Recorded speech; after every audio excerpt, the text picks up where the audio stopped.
नमस्कार मित्रों, good morning to every one of you. आलस्य, रविवार होता है तो लोग सोचते हैं कि थोड़ा ज़्यादा ही आराम कर ले, प्रमाद कर ले, यानी कि और चीज़ें सारी कर ले जो कि मनोरंजन वाली होती है। तो रविवार को एक मानसिक रूप से हमने ऐसा वार समझ लिया है कि जो टाइम वेस्ट का वार बन सकता है। तो यहाँ पर आराम करने का वार समझते हैं। तो आलस्य के बारे में समझे कुछ। सद्गुरुदेव जी ने कहा, आलस्य, अज्ञानता और संदेह प्रगति के मार्ग में सबसे बड़ी बाधा है।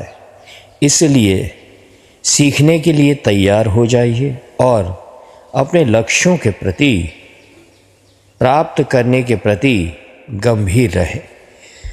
सरल, विनम्र और सदाचारी बने।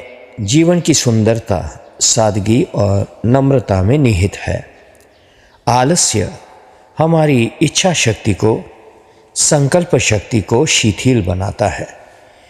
शारीरिक, मानसिक, तन मन की उत्साहहीनता, कर्म न करने की प्रवृत्ति, काम को टालने की आदत, दीर्घ सूत्रता को आलस्य कहते हैं।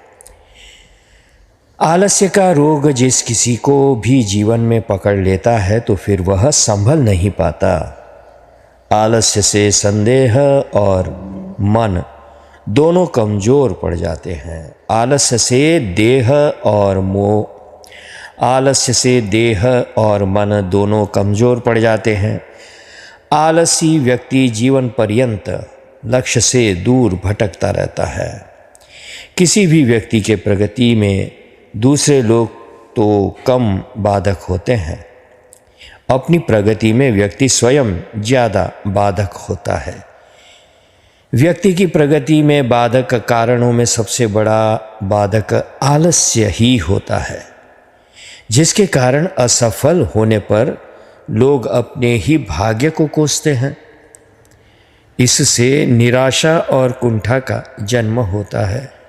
आलस्य, अज्ञानता और संदेह प्रगति के मार्ग में, आलस्य, अज्ञानता और संदेह प्रगति के मार्ग में सबसे बड़ी बाधा है। इसलिए सीखने के लिए तैयार हो जाइए और अपने लक्ष्यों को प्राप्त करने के प्रति गंभीर रहें। सरल, विनम्र और सदाचारी बने। जीवन की सुंदरता सादगी और नम्रता में निहित है। आलस्य हमारी इच्छा शक्ति को, संकल्प शक्ति को शिथिल बनाता है।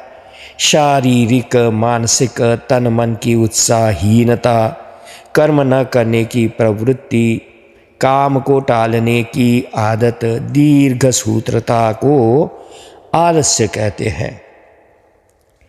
आलस्य का रोग जिस किसी को भी जीवन में पकड़ लेता है तो फिर वह संभल नहीं पाता। आलस्य से देह और मन दोनों कमज़ोर पड़ जाते हैं। आलसी व्यक्ति जीवन पर्यंत लक्ष्य से दूर भटकता रहता है। किसी भी व्यक्ति की प्रगति में दूसरे लोग तो कम बाधक होते हैं, अपनी प्रगति में व्यक्ति स्वयं ज़्यादा बाधक होता है। व्यक्ति की प्रगति में बाधक कारणों में सबसे बड़ा बाधक आलस्य ही होता है, जिसके कारण असफल होने पर लोग अपने ही भाग्य को कोसते हैं। इससे निराशा और कुंठा का जन्म होता है। महात्मा बुद्ध ने कहा है कि अमृत पद यानी प्रगति चाहते हैं तो आलस का त्याग करना ही होगा। जहाँ आलस होता है वहाँ बड़ी से बड़ी संपत्ति और व्यापार नष्ट हो जाता है।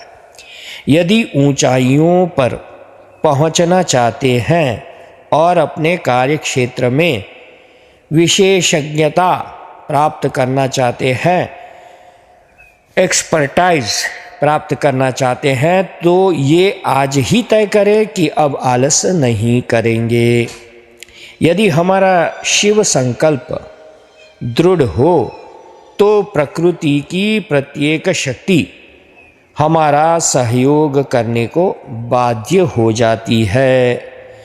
दृढ़ शिव संकल्प हो तो सृष्टि की कोई भी शक्ति लक्ष्य तक पहुंचने से नहीं रोक सकती। शिव संकल्प यानी शुभ संकल्प। सबसे पहला संकल्प आलस्य त्याग का लें, क्योंकि आलस्य हमारा सबसे बड़ा शत्रु है।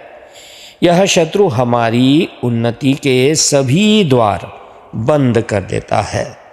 जब हम आलस्य पर विजय प्राप्त कर लेंगे तभी उन्नति हमारे चरण चूमेगी।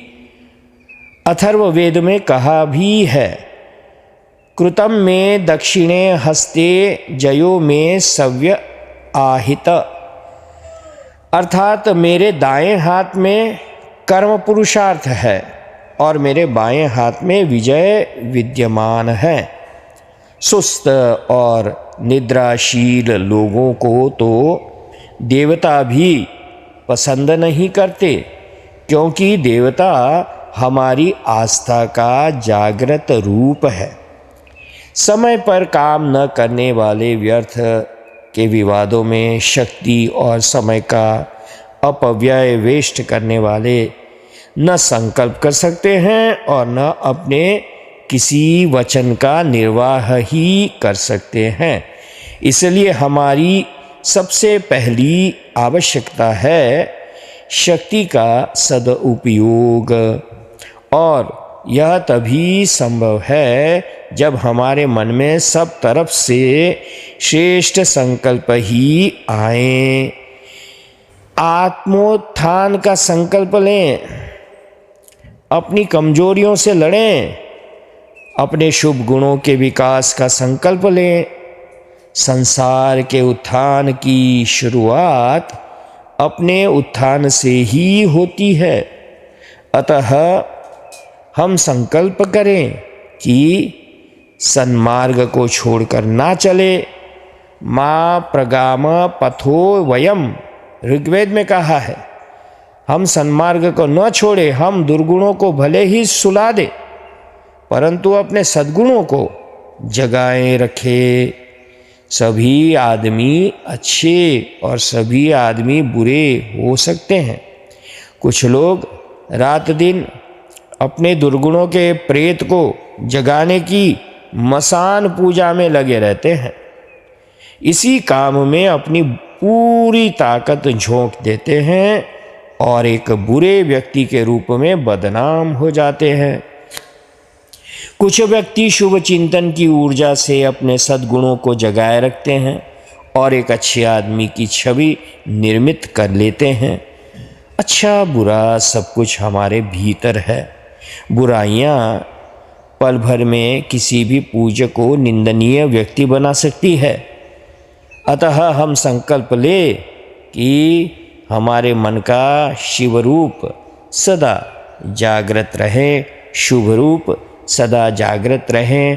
हम आलस्य को तज दें, आलस्य को दूर करें, जीवन से उत्साह में आकर अपने प्रगति के राह पर मचलते हुए कूदते हुए आगे निकल जाएं। बेड से कूदो पहले बार। जय सिया राम, जय सद्गुरुदेव, जय सद्गुरुदेव भगवान की जय हो।